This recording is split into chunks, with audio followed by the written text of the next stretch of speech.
Hello everyone, मैं doctor प्रगति गुप्ता और आज इस वीडियो में हम बात करने वाले हैं ड्यूरिंग पैरालिसिस रिकवरी। जो रिकवरी फेज रहता है, हम कैसे मोटिवेटेड रह सकते हैं डे 1 से लेकर अब जब तक हमारी रिकवरी पूरी नहीं हो जाती। हमें सेम अच्छी मोटिवेशन के अंदर रहना है, विल पावर को स्ट्रांग रखना है, क्योंकि जब भी हमारे पास पेशेंट्स आ रहे होते हैं तो क्या बोलते हैं, मैम बहुत एक्सरसाइज कर ली बट अब हार मान चुका हूँ, ये बीमारी कभी नहीं ठीक होगी।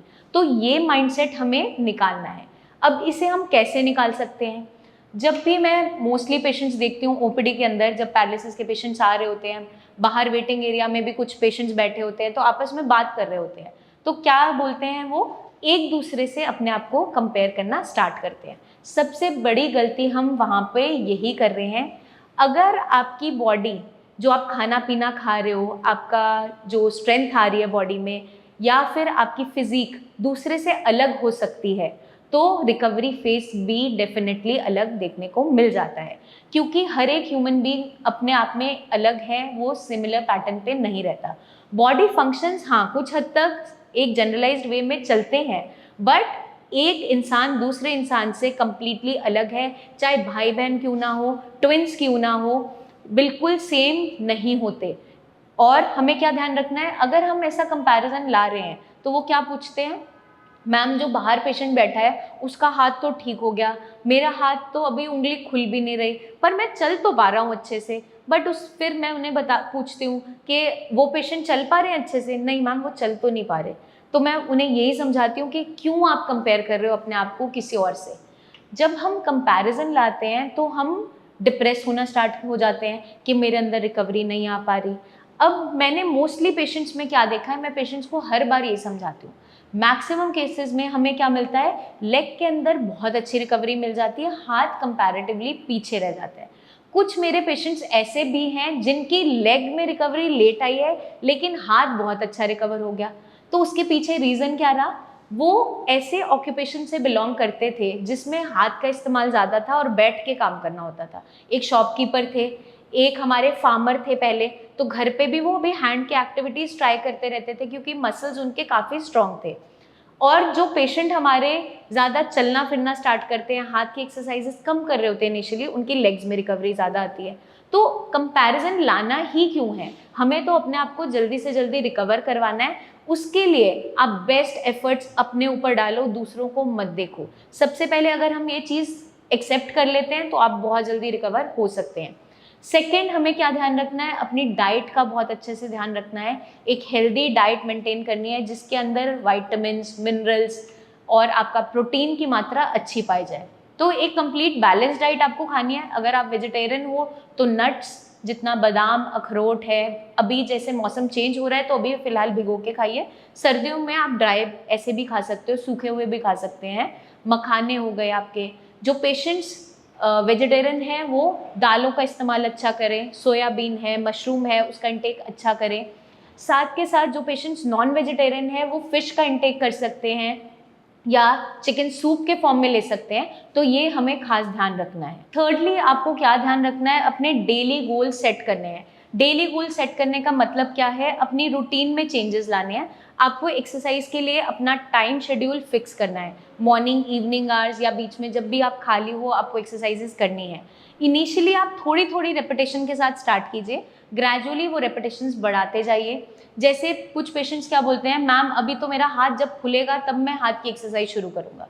तो मैं यही समझाती हूँ कि आपका जो फिंगर टिप्स है वो बिल्कुल एंड में जाकर खुलेंगी, तब तक क्या आप अपने कंधे, एल्बो, रिस्ट को खराब होने दोगे, उसे एक्सरसाइज के अंदर स्ट्रेंथन अप नहीं करोगे। तो कभी भी आपको वेट नहीं करना कि अब ये होगा तो मैं ये करूँगा, क्योंकि पेशेंट अक्सर आकर मेरे साथ यही एक्सक्यूजेस देते हैं जब मैं उन्हें बोलती हूँ कि आपके अंदर रिकवरी और बेटर आ सकती थी बट स्लो क्यों है। मैम हमने एक्सरसाइज अभी हम सोच रहे हैं नेक्स्ट टाइम से हम ये स्टार्ट करेंगे। तो मैं हमेशा यही समझाती हूँ कि जो भी मोबिलिटी आ रही है उसको कैचअप करते जाइए और धीरे धीरे बाकी जो आपकी एक्सरसाइजेज है उसको बढ़ाते जाइए। फॉर एग्जाम्पल, मेरी अभी मुट्ठी बंद रहती है, खोल नहीं पाती हूँ, लेकिन मैं शोल्डर एक्सरसाइजेज कर पा रही हूँ, हैंड लिफ्ट कर पा रही हूँ, एल्बो एक्सरसाइज कर पाती हूँ, रिस्ट की मूवमेंट अभी पॉसिबल है। और फिंगर्स को भी आप दूसरे हैंड की सपोर्ट से खोल के डेली बेसिस पे दोबारा बंद कर सकते हैं। अगर आप ये सब चीज़ें करते हैं, डेली गोल्स को सेट करते हैं, मुझे इतनी देर वॉक करनी ही है, फिक्स कर देते हो क्राइटेरिया, तो आपकी जो प्रोग्रेस है, रिकवरी है, बहुत अच्छी होती चली जाती है। नेक्स्ट हमें क्या ध्यान रखना है कि जो आपकी डेली प्रोग्रेस है उसको आप अच्छे से मॉनिटर कीजिए और उसको नोट डाउन कीजिए। अब ये कैसे आप कर सकते हो?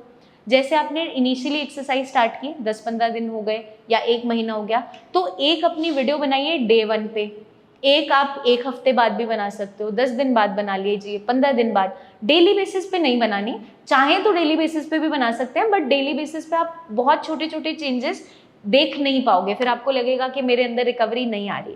जैसे जब बच्चा छोटा होता है, कोई बाहर से रिलेटिव आता है और अचानक से आके बोलता है, अरे वाह ये तो बहुत लंबा हो गया है, ये तो बहुत बड़ा हो गया है, हेल्दी लग रहा है, अच्छा लग रहा है, और मदर डेली जो उसे देख रही होती है वो बोलती है कि मुझे तो पता नहीं चला ये कब बड़ा हो गया। वैसे ही हमारी रिकवरी है। तो आप वीडियो ज़रूर डॉक्यूमेंट कीजिए, अपने फ़ोन में एक वीडियो बना लो, चलते हुए, हाथ उठाते हुए, बोलते हुए, या आप कोई नोटबुक पे लिख रहे हो डेली, तो एक एक पेज आप लिख रहे हैं और लास्ट पेज तक अपनी हैंड राइटिंग को मैच करो। तो ये डॉक्यूमेंटेशन अगर हम करते हैं तो हमें एक मोटिवेशन मिलती है कि हम ठीक हो रहे हैं, कुछ बेटर हो रहा है, और यही पैरामीटर्स पे हम भी पेशेंट की रिकवरी को जज करते हैं। तो मैं यही चाहती हूँ कि आप भी इसी तरीके से कीजिए। सबसे ज़्यादा इम्पॉर्टेंट क्या है? अपने एनवायरनमेंट को पॉजिटिव रखना। आप कैसे रख सकते हैं? बाहर घूमने जाकर, आपको जो एक्टिविटी पसंद है वो परफॉर्म करते हुए, या फिर अपने फ्रेंड से मिलकर। आप नहीं बाहर जा पा रहे हो, अभी इस स्थिति में नहीं हो कि मैं चल पा रहा हूँ, आपको लगता है मैं मिल नहीं पा रहा, तो कभी उन्हें घर बुला लिया। अगर कोई टाइम नहीं निकाल पा रहा है, आप फ़ोन पे बात कर लीजिए, आपको अच्छा फील होगा। तो कुछ ना कुछ अगर हम ऐसी परफॉर्मेंस डेली रूटीन में ऐड ऑन करते हैं, ये एक्टिविटीज़ परफॉर्म करते रहते हैं, तो आप जल्दी से जल्दी रिकवर हो सकते हैं। और जितने पेशेंट्स इन गाइडलाइंस को फॉलो कर लेते हैं, उनमें मैंने देखा है कि रिकवरी बहुत जल्दी आ जाती है, क्योंकि ये की पॉइंट्स हैं फॉर रिकवरी। तो ये आपका एक ऐसा पैरामीटर है रिकवरी का जिसको आप भी अगर फॉलो करेंगे तो जल्दी से जल्दी रिकवर ज़रूर हो सकते हैं। उम्मीद नहीं छोड़नी है, क्योंकि ये बीमारी लाइलाज नहीं है और इससे हम दोबारा इंडिपेंडेंट हो सकते हैं। और हमें आगे के लिए बचना है, अगर इस बीमारी से एक बार हो चुकी है तो प्रिकॉशंस को ज़रूर फॉलो कीजिए, जो हम आपको ऑलरेडी बहुत सी बता चुके हैं। जल्दी हम आपसे फिर मिलेंगे, तब तक के लिए हैप्पी रहिए, खुश रहिए एंड टेक केयर।